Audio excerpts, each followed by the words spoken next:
And once again, the cycle repeats. I think I've said everything and I haven't. So I gotta address something else to say. I really need a format for this, I think. Something different. Other than doing the old camera here with FX IV. I want to talk about the reality we're in with... I've got to stop the sunlight in my eyes, it's fucking uncomfortable. But this relates to stupidity and what is essentially the cure for it. And I generally think that everyone is capable of being more intelligent. Because I came from a place of, well, getting bad grades for the most part and being in the lowest tier of grades, which in the UK is like C grade, at least it was back in my year, back in my day. But I didn't actually have any proper education coming out of that. I didn't really feel like I learned anything, and in fact it felt like a waste of time, and I think it was. I learned English through gaming, I learned math just naturally through gaming as well. Gaming has taught me a lot of things, surprisingly. And that really only happens because it's something I'm interested in, whereas education is like, nah.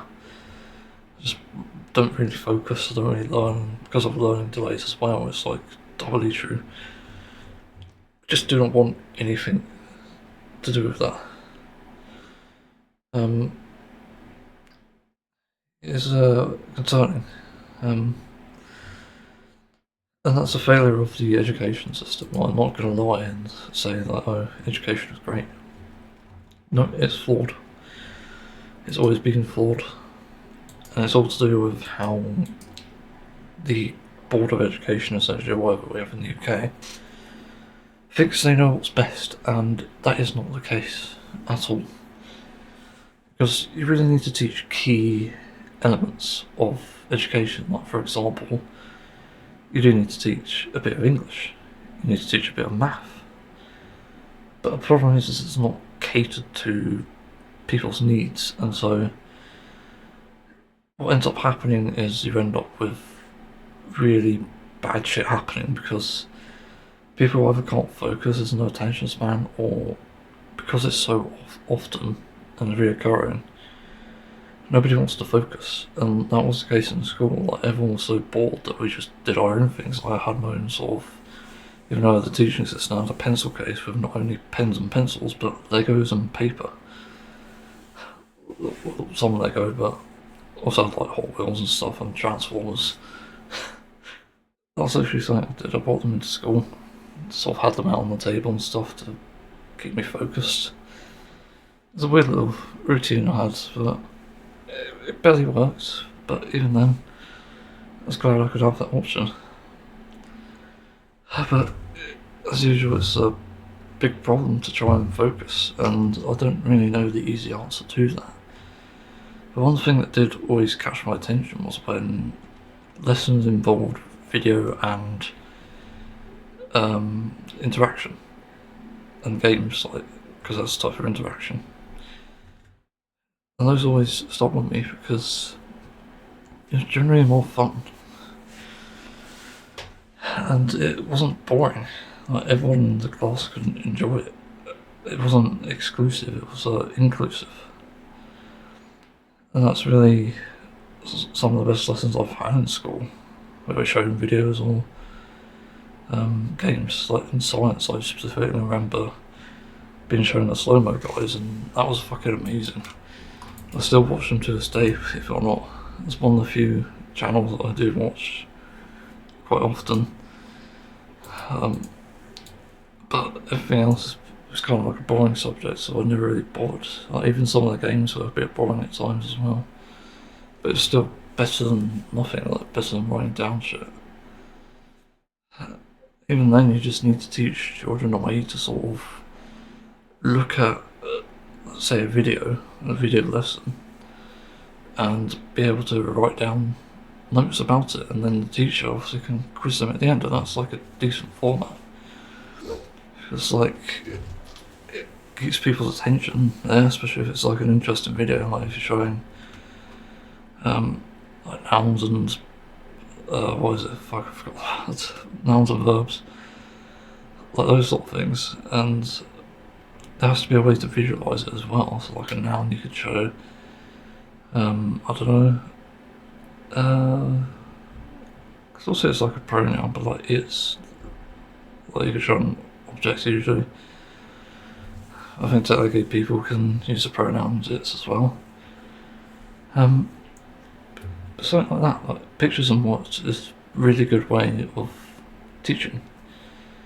And that was true for me. I was more interested when there were pictures, but if there was text, it was like, oh, fuck off. I wasn't like that. I just didn't like reading. I could read stuff in games, but that's fine, because it's like confined to, as you can see here, like sentences and then split up, but it's still, it was that way back then. But then it's like paragraphs of text in school, and it's like, I can't learn this. So I don't know what needs to change exactly in the education system. I think we need to teach key skills like critical thinking, which is really important, because I think it's extremely dangerous, because the fact that we're not taught that by default means people are going to grow up becoming extremely bigoted and possibly fascist as well. Because let's be honest, that only really happens when nobody's actually questioning anything, and you can show like how like cool it is to actually be critically thinking, because it does sort of put you in a position of power in a sense. Like, it does make you feel stronger. Again, it's probably a way to visualize it as well. Like brains with more brains coming out of it. I don't know, something like that. But it's definitely important to learn that, and there's also other key skills like cooking. I think that's really important, because currently like fast food and shit is really popular and it's not good. I was fortunate enough to have learned cooking, and also I bought a vegetarian mince once because I was being fed that. I liked it. I like vegetarian mince, it's great. And I was used as an example of like what people will do if they don't cook meat. I wasn't laughed at luckily, I don't think, but it's interesting either way. I was allowed to cook with that. I made a bolognese, which is, yeah, still remember that, but cooking stops after like year 10 for some reason. Not really sure why, because I think the cooking is more important in the later stage of life. Like, that's what you could do, like, holy fuck, you can make it more interesting by having cooking lessons instead of like English and stuff and maths, like which you've learned early. Like, that's such an obvious thing to do, and because it's interactive, it means that people can make better food and stuff. Like, teaching them the basics obviously is important, but you could teach them how to make stuff from scratch. You could even try and help find a recipe, for example. But it's like a good idea, because it's like people don't know how to cook. You know, I know someone who's younger than me who doesn't cook. It's like fucking annoying, because it's like there's no concept of flavour or taste here. It's not even creative either. You know, look at a recipe like a lentil dal, which is extremely delicious, and someone like this other guy just make a something like tomatoes and pasta. Tinned tomatoes, I mean. And it's like, God, it's got nothing in it. Whereas me being sort of relatively interested in cooking, I experiment. I add stuff like garlic and maybe garlic mayo, maybe sriracha mayo even, and I mix it all together, and it turns out quite delicious. And that's the sort of thing you need to teach in cooking. And also teaching people to cook with vegetables I think is very important as well, because again, fast food age, making people obese, and it's not helping. So you need to teach people how to cook healthily as well. Make it interesting as well, like flavour. They can even try to cook with like, I don't know, like tofu or lentils. Like, lentils are great. They're honestly one of the best alternatives in my opinion, and pretty healthy. But other than that, like, teaching people what they want to learn as well is very important. I think back to what I wanted to learn. I wanted to learn 2D art and how to basically do computer programming and stuff. And I only did computer stuff in college, but it wasn't programming. It was more like the basics of IT, like security and like we almost got to building a PC at one stage, which is what I was most interested in. But having programs that cater to that is really important. Like, it's probably not hard to hire teachers for that thing, and even encourage students who wouldn't normally do it to go in there and try it themselves. I regret not becoming a car mechanic because my friends took the mechanics course, which sounded great. Like literally all my friends went there, and it's only me and this other weird guy who went to, obviously not to that, who went to design and technology, and then I took up 2 other courses, which was history, which I didn't focus in, as you can expect, because it's boring as hell most of the time. Did find the Jack the Ripper stuff interesting, and Malcolm X, was it? Malcolm X was supposed to be learning about human rights stuff too, a bit. I don't remember much from it though, that's the important thing. But I took 3D art as well, and it's not the same as 2D because you're just making sculptures, but it was relaxing. I can't complain about it that much, other than the fact that I didn't really want to learn that thing. Yeah, like, my school was a bit messy overall. It was just a lot of things that I did want to do, but things I didn't want to do as well. Yeah. So what this means is that I think for people who, like myself, who didn't focus in school and ended up coming out of it with essentially no grades and no motivation to work because of no grades, because it's like, oh, you need a C grade to get into work, and well, the goalposts have been moved now, obviously, like people want higher grades which don't actually equate to better workers, unfortunately. Just in some cases anyway.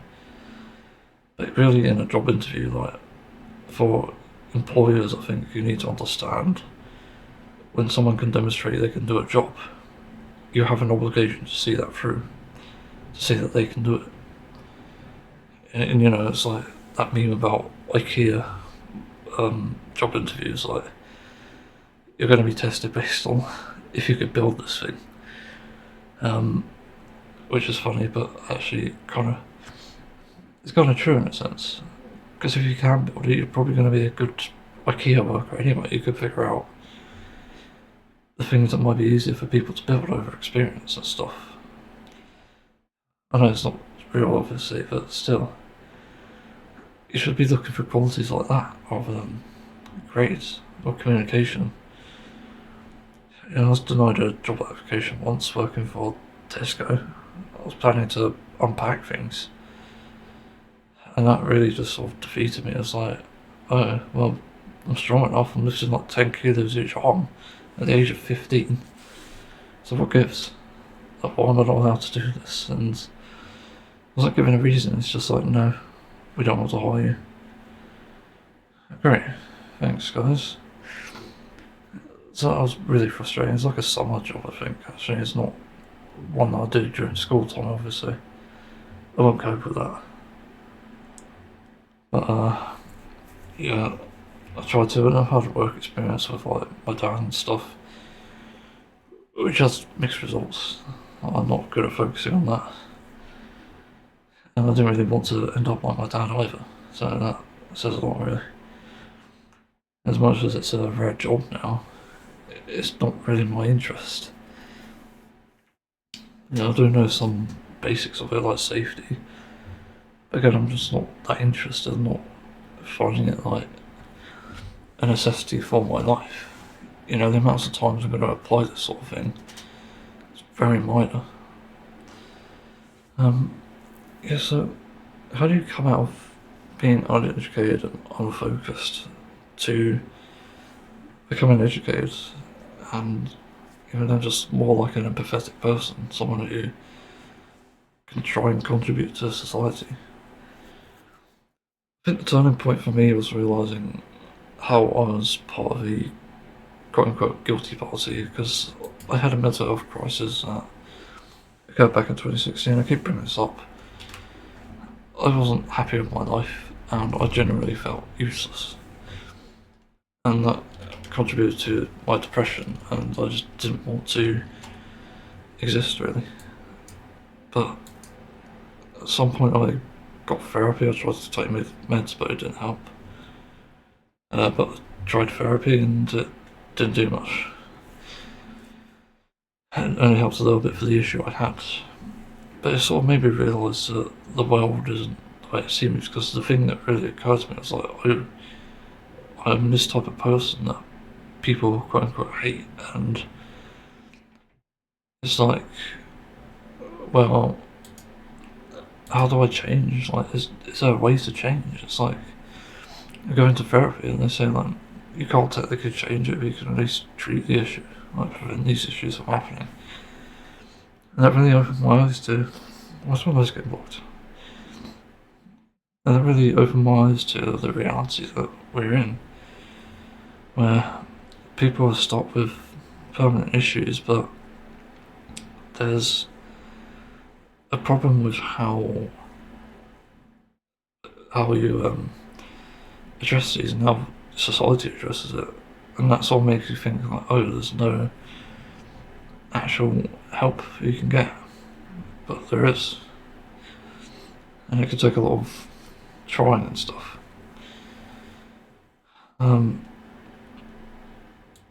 I guess like the important thing is when you have empathy from this situation. Like, therapy taught me a little about empathy, because that's kind of important, like how other people would feel. It opened my eyes again to another reality.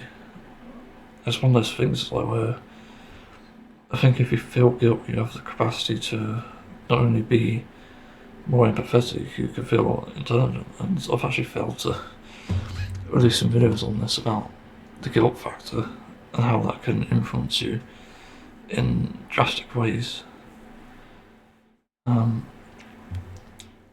And it's really important, because without that, I don't think you can truly be human. And the guilt, essentially, back then, it ate me from the inside out, and I was trying to find ways to literally go back in time and change the events that occurred and prevent my crisis as it was. But at the same time, I'm sort of glad it happened, because it meant that I could do changes for the better. I can make change and lead by example, for that matter. And that's incredibly important, because without change, like, how do you expect things to progress? And that also really opened my eyes as well. Look at things through a victim's point of view in scenarios like this, as well as the perpetrator, just again opens your eyes. Because it's not that simple in life. Because there's generally more underneath the skin. There's more at face value. And that's what a lot of people do nowadays. It's like, they look at things at face value, look at an article title, which, to be honest, I'm guilty of, because I just can't bother to read.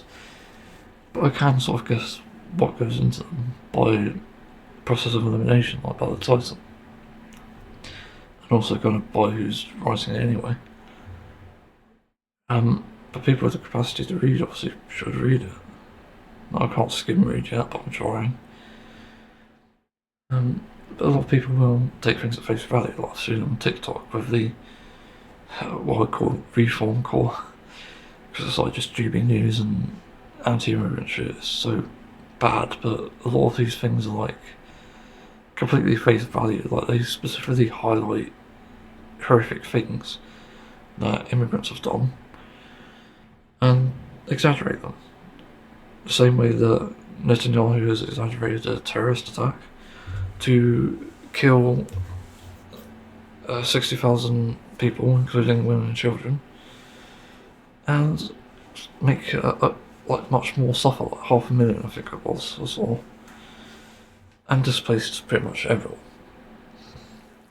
So yeah, it's horrific. It's the same line of logic. You know, if the UK is going to do this, they're going to repeat a recent history which is really bad, then yeah, like, you're going to be on the wrong side of history, but even worse is you're going to be viewed as a completely stupid, irrational lot. I'm not really blaming anyone for coming here to stop that, because again, these sort of things lead to wars, it leads to so many other issues. Like societal issues, no doubt, it's already happening. But it will just lead to wars in the end, because countries will get fed up. They'll get fed up of how you're treating other people. You know, the moment Trump sort of decides to make concentration camps for the immigrants he's got, to essentially gas them, because let's not fucking get ourselves. That looks like the next step. He's already made families suffer. That's like it's going to happen. It's like it's got to happen. Really, where people fail begin to sort of look at this situation with an open mind, is they just take things at face value. It's like completely motivated by that thing. And I was getting to this actually, but the reform voters, what I call reform call, they pick out specific things. So it's like immigrants who rape underage girls, which is not a pleasant topic at all, and it's indefensible. But it's only indefensible for the people who've done that, not the people who have done nothing. And that's the difference here. Because a few people doesn't paint the entire population. Otherwise, white British men would be at the top. We'll be protesting them. But somehow, this face value shit has been made fuel for the fire for already racist people to go out on the streets and harass people of colour and people of different races as well. And that's the problem here. If you're taking something at face value and looking into it, you're just as guilty as them. And that usually is the case anyway. That's why so many of these anti-immigrant protesters end up being abusers. It's because they're trying to project their issues, their wrongdoings onto others. And again, it's like, that's why they're uneducated and why they're so dumb.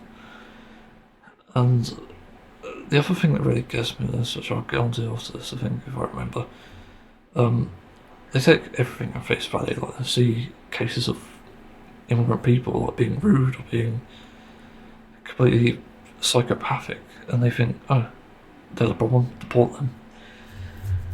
But they're not using critical thinking. They're not thinking about this at all. They're just looking at it saying, oh, look at them, fucking blackies or whatever. Like, fuck off. It's all racist motivation. And you're not even using critical thinking to begin with, so you don't have any right to criticise them. Because a critical thinker, and someone who's actually educated, would not look at this and think, like, all of them are bad. They'd say, okay, this person's bad, but what does the evidence say? And you look into it, and you realise, oh, well, it turns out all these black people who live here only commit a tiny portion of crime compared to the major population of white people. And that's literally where it leads you. It leads you down evidence-based reasoning, and reasoning that itself would hold up, like, not just in logic, but science. Because yeah, like, there is a science to this, literally. And you can't be going around assuming things like this. Is why there's been so many issues. I haven't talked about this for a while, but so many issues around trans people, because there's so many assumptions that they base things off. Like, news media and stuff are essentially scaremongering, fearmongering, but also misinforming you. And often you'll see headlines like, oh, trans person in sports, and it's like, God, you're so fucking dumb. But to the people who are transphobic, just by default, they're going like, yeah, this is dumb. Like, why the hell are they in sports? Why is a man pretending to be a woman? And that's just so disconnected from the point. Like, there's so many different problems with this, and again, open-mindedness, critical thinking are so important here, because if you had those, you wouldn't be doing this. You wouldn't be thinking all trans people are bad and trying to deceive you. It's literally just assumption.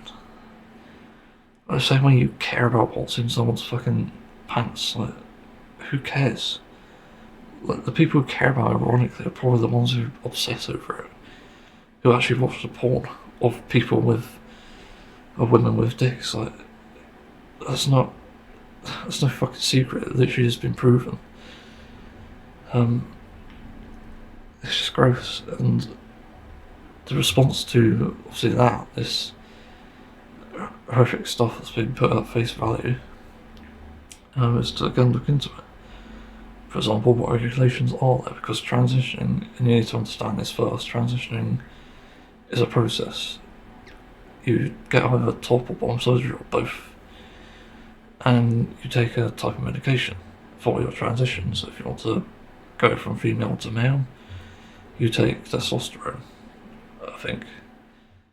I do know that if someone wants to go from male to female, they take estrogen, and that helps transition, and it turns the body into a state that is out of females.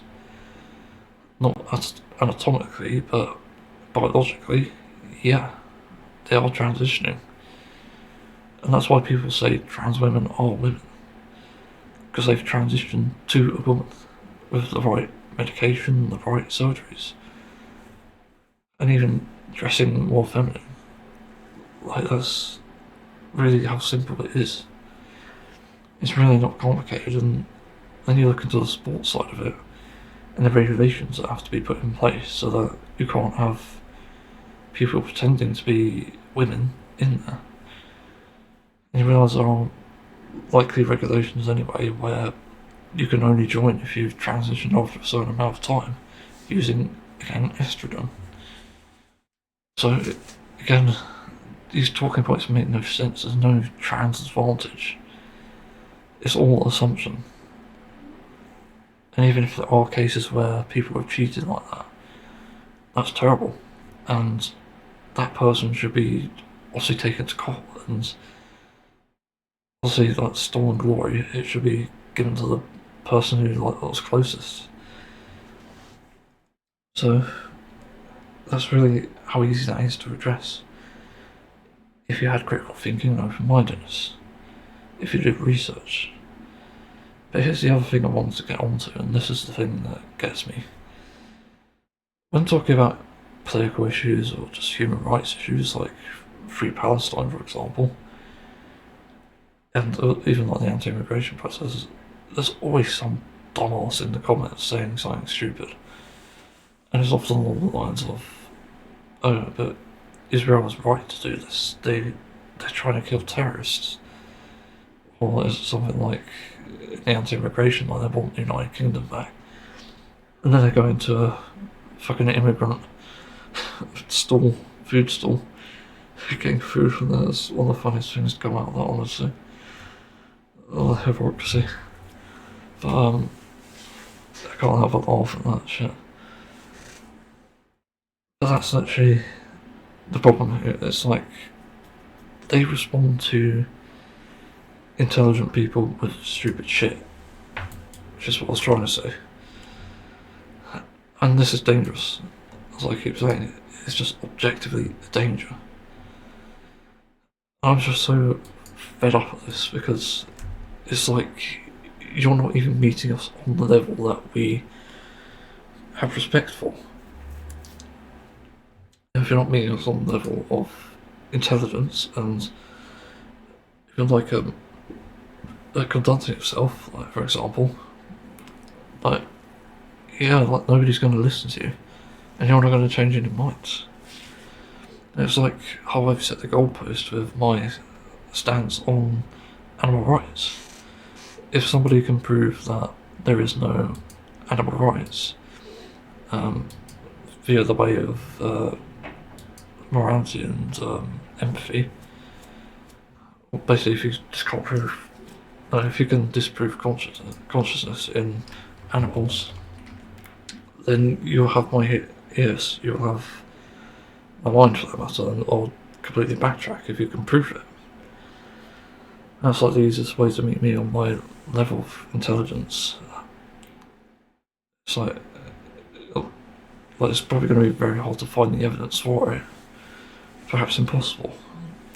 But if people can prove that animals aren't sentient and conscious, and if they lack like every trait that a human has, like, yeah, I'll change my mind. Simple as that. But what do these people do? Who are not intelligent, who don't have critical thinking, they don't give a shit. They just insult you. They don't provide any evidence. They assume things. And again, it's dangerous and potentially deadly in some cases as well. I'm just so fed up of it. And that's why I'm making this. So really, the title is why I've titled this that, really. Why are stupid people telling intelligent people stupid things? Like, it's a tongue twister a bit. But that is literally my question here. Because if you're not meeting us on our level, why are you even bothering? It's like when I saw the immigration stuff, protests in London recently. Tom Robertson, was it? I don't know. Some fascist idiot. But yeah, I saw that recently, and there's a video on TikTok, I think, of like the two sides clashing, like Free Palestine and anti-fascism, versus these hundreds of thousands of protesters who are doing something violent. And literally the only thing that the people there were saying, also none of them wore a mask for COVID, they were only saying, like, why are you wearing a mask? Like, are you fucking kidding me? Of all the things to address there, of these anti-fascists, like having Free Palestine flags, and they're all British, by the way, because for some reason they're thinking they're not British, they sounded British, they addressed the masks? The fucking brain rot is like, it has to be a virus at this point. Well, these people have to be being eaten by a virus, because there's no way people are this stupid to focus on that. Like, come on. Masks, of all things, in this day and age, like, why are you not fucking worrying about war? Like, why are you not worrying about anything else? Like, it's so disconnected. It's like you're trying to project your ideal world onto other people by the way of forcing them to remove something, like removing a mask. Asking them why they're wearing a mask. Like, fair enough, why are they wearing it? But they're asking them to remove the mask. And it's just... why? You're asking intelligent people a stupid thing. It's so easy to figure out as well. Because there's like only two reasons I can think of, from face value, why someone would wear a mask.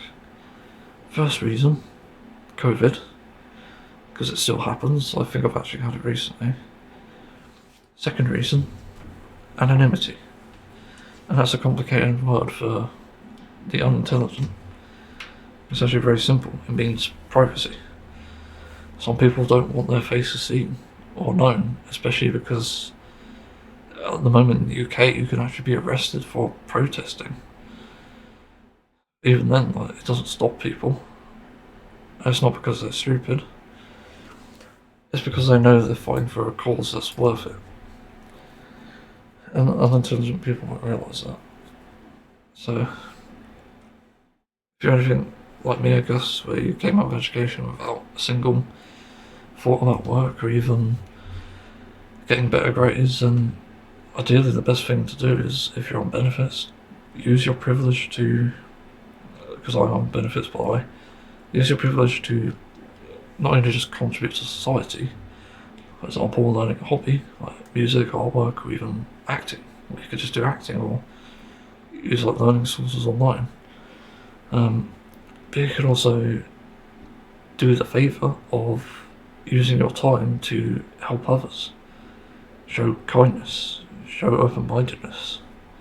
Open-mindedness is probably the first thing you should do anyway. But learning all that before anything else is really important. It will help people in the long run. And not just these people, but you as well. Because one of the things that occurred to me with the anti-immigration protest, they've managed to, because of corporations and billionaires, unfortunately, who don't pay tax, by they've managed to set us against each other. And even people within those groups and our groups are being set against each other because of what corporations and billionaires have done. And to mitigate that, again, you need open-mindedness. You need to look at who's really responsible for those problems. Immigration isn't causing the problems in the UK, it's billionaires. The low pay to help benefit money, it's not immigrants, it's the billionaires. And a lot of things will be traced back to, again, billionaires. This is what basic research does, and this is what I mean by taking your time to hear people out and do research. And don't just look at GB News or like BBC, look at other places like The Guardian, The Independent or whatever. Or even just look at independent journalists on YouTube. I don't know, like Navarro Media or TRD World or something like that, or even just foreign ones like Allergies Media, I think it was called. I can't remember. But look at these sources and compare them to the other ones and look at which one has more evidence, and that's, again, a basic thing you can do. It's the dumbest thing you can actually do currently, and the dangerous thing you could do for you, by the way, because, again, all these issues come back to the people who cause these problems, the root of the problem. So reform voters are going to cause problems for themselves. It's essentially a policy of self-destruction. Because they don't want workers' rights, they don't want disability rights, they want to take them away. And for people like us, who obviously maybe can't even get a job, we're going to be fucked in that situation. And there's not much we can do about it, because, again, you're on the side of wrongness. So yeah, like, just be open-minded, use critical thinking, and you'll just be more intelligent. That's far more important than whatever you fucking fight for now, trust me. Because I used to believe anti-immigrant stuff too. Not something I've explained much, but I've had it passed down to me from various people in my life. And I never really paid attention to it, to be honest. It never really bothered me much. But when I saw there was a job crisis, I was like, oh. And this was like 7 years ago, by the way. I was sitting there thinking, like, oh, they're obviously a problem. We need to stop letting immigrants in the country. They're taking our jobs. They took our jobs. But no, that's not the reality. The actual problem is corporations are paying less for these hard-working jobs, which immigrants are then taking out of desperation to even get a proper paycheck, really, because benefits don't pay much, let alone asylum benefits, I think. Or even just like immigration benefits. I don't know what actually benefits are for that. But yeah, that's that really. And it turns out that's the reason why that happens. It's nothing to do with immigration, it's to do with pay. More native people would take pay, like British people, if it was paid more. And that's just a fact. So, that's why we're on this. So, stop saying stupid things to intelligent people. That's the end of the video. Thanks for watching.